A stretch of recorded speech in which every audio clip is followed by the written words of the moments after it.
Good afternoon, Governors. President Asakawa, the meeting is called to order. I would like to welcome all of you to the business session of the 55th annual meeting of the Board of Governors of the Asian Development Bank. Let us first take up paragraphs 2 and 3 of the Procedures Committee report. With regard to the provisional schedule of the business sessions, document BG 55/07, you will note that the schedule provides that we finish all the items in the agenda today. I note on the last item of document BG 55/07, the request from the chair-elect to forego delivery of his remarks. The provisions relating to the conduct of the meeting, as set out in document BG 55/08, are similar as those adopted in the previous years. I take it that these two documents are acceptable and that we may approve of them as recommended by the Procedures Committee. In paragraph 1 of its report, the Procedures Committee has recommended the approval of the revised agenda as shown in document BG 55/06. If there is no objection, I declare that the revised agenda is approved. Let us now take up the committee's recommendation on the agenda items and start with agenda items 1 to 5 of our notation, which were approved by the Board of Directors. Item 1 is the annual report for 2021, and item 2 is the update to the rules and regulations. Item 3 is the budget for 2022, which encompasses the budget for the ADB and the ADB Institute as contained in document BG 55/10. Item 4 is the status of the financial resources of the Asian Development Bank as contained in document BG 55/11. And item 5 is the report to the Board of Governors on gender diversity at the ADB Board of Directors. As recommended by the Procedures Committee, I propose that the Board take note of these 5 items accordingly. Turning to item 6, the committee recommends that the Procedures Committee of 2022/2023 be composed of the governors for Australia, Austria, the People's Republic of Bangladesh, the People's Republic of China, Italy, Japan, the Republic of Korea, Nepal, the Netherlands, the Islamic Republic of Pakistan, the independent state of Samoa, and the United States, with the Governor for the Republic of Korea as chair of the committee. If there is no objection, I declare this recommendation approved. I congratulate the newly appointed members of the Procedures Committee. Finally, on item 7, the committee has recommended that the Governor for the Republic of Korea be elected chair of the Board of Governors for 2022/2023, and that the governors for Canada and the Republic of Uzbekistan be elected vice chairs to hold office from the end of this meeting to the end of the 56th annual meeting of the Board of Governors. If there is no objection, I declare this recommendation approved. I have great pleasure in congratulating the Governor for the Republic of Korea on his election as chair of the Board of Governors for 2022/2023. I also congratulate the governors for Canada and the Republic of Uzbekistan on their election as vice chairs for 2022/2023.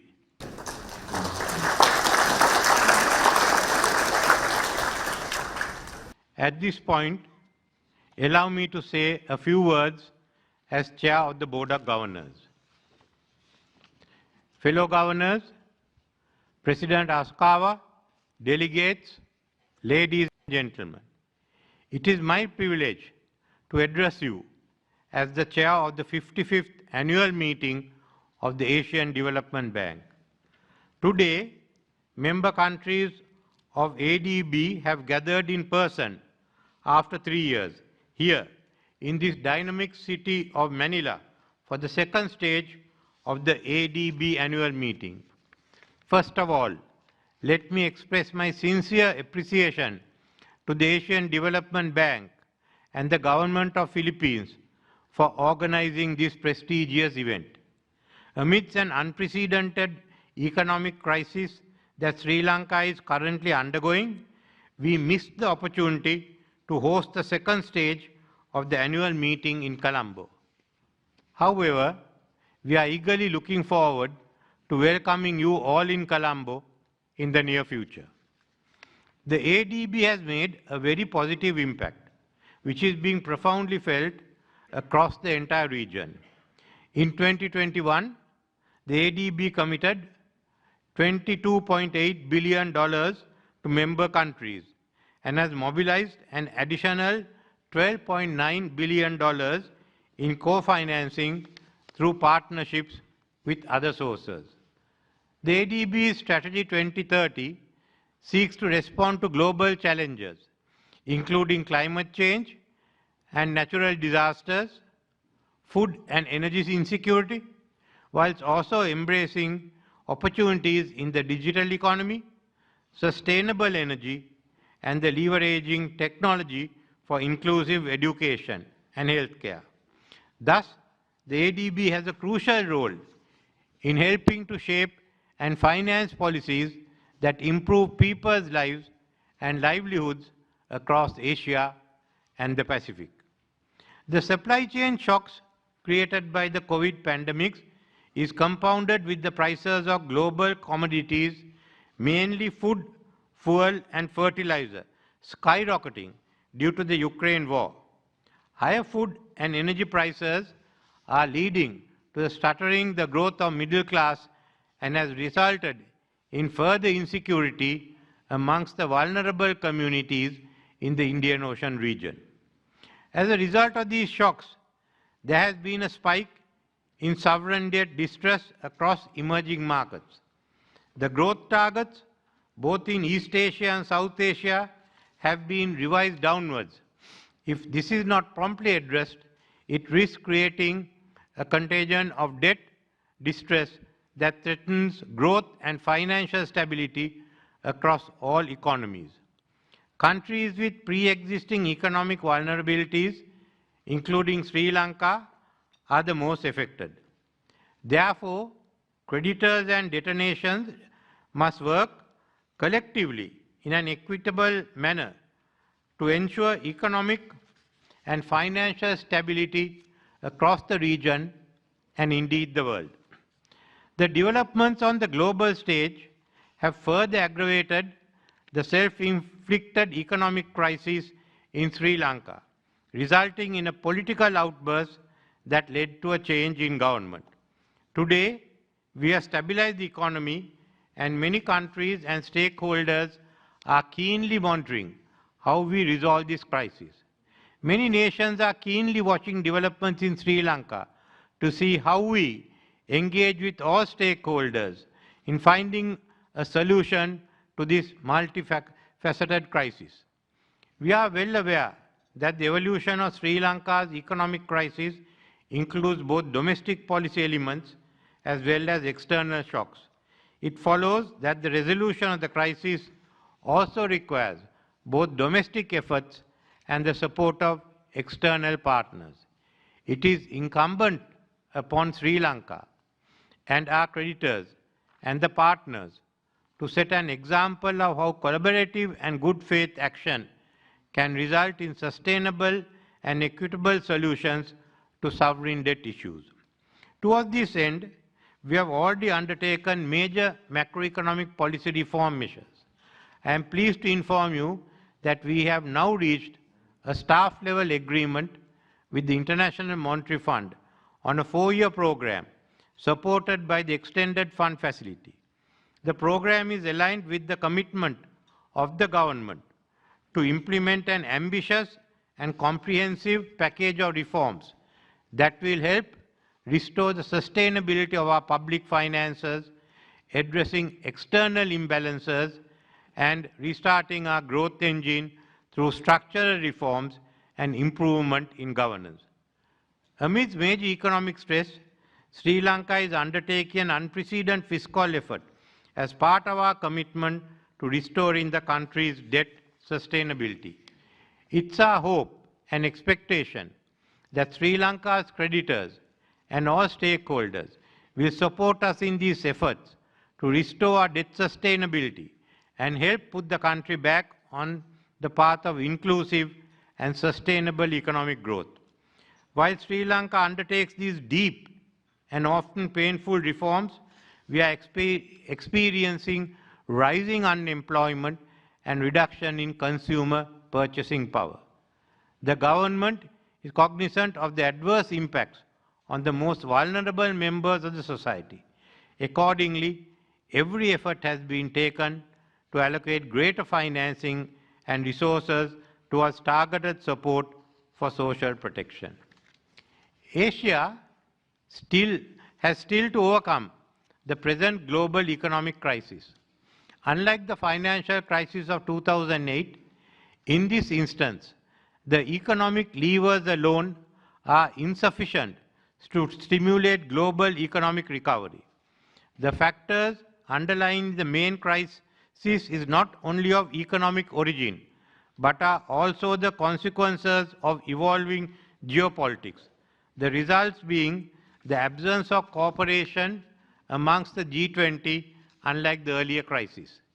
The Ukraine war on one side and the US-China rivalry, spurred on by military, trade and political differences on the other side, are key contributors to this breakdown in cooperation. Added to this geopolitical rivalry are the droughts, floods and pandemics which are still present in Asia. All these challenges are compounded by the absence of global leadership, a time when the global economy is stuttering.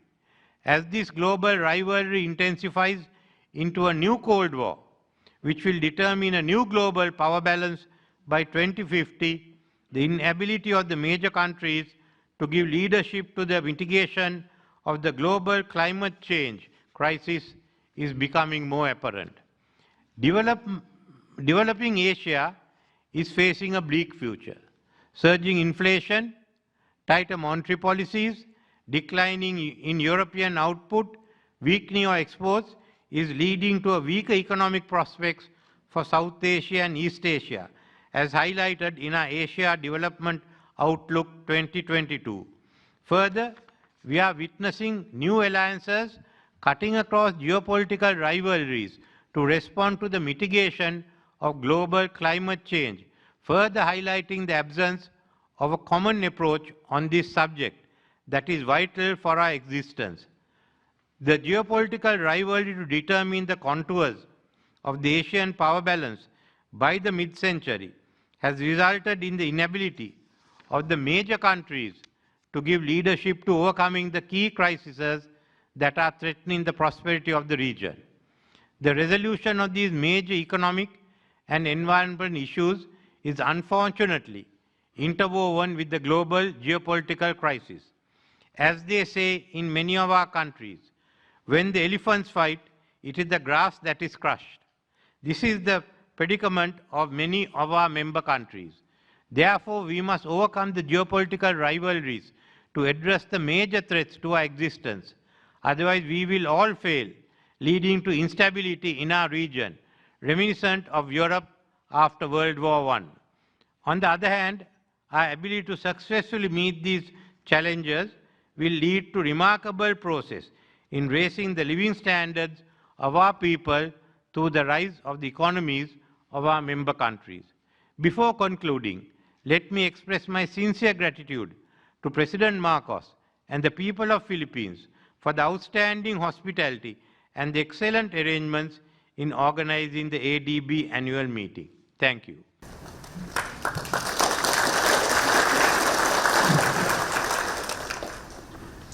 We will now proceed with the management's report to the Board of Governors. I would like to call on the President of the Asian Development Bank to deliver the report. President Askar, the floor is yours.